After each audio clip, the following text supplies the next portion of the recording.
Yearly একটা আপনি ধরুন 1 লাখ টাকা। বিএড কলেজে পড়াই, একটা স্কুলেও গেস্ট হিসাবে কাজ করি। তারপরে আমার কোচিং সেন্টার রয়েছে। স্কুল কলেজ সব বন্ধ, লকডাউনের পিরিয়ডে বন্ধ ছিল।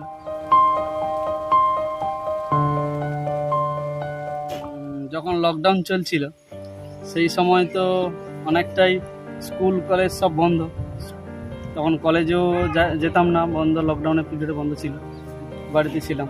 তারপরে টিউশন ফিউশন তখনও স্টুডেন্টরা খুব একটা বেশি আসতো না, তো সেক্ষেত্রে বাড়িতে থাকতাম, রোজগারপাতিও কমে গেল।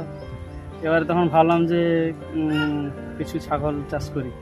ওই একটা দুটো করতে করতে করতে করতে এখন অনেকগুলো হয়ে গেছে। এখন কটা রয়েছে? এখন আমার 18খানা আছে। আচ্ছা, মোটামুটি এই ঘর তৈরি করছেন তাই তো? হ্যাঁ, এই ঘর তৈরি করতে কত কিরকম খরচা পড়েছে? এই ঘরটা খরচ পড়েছে 57,000 টাকা।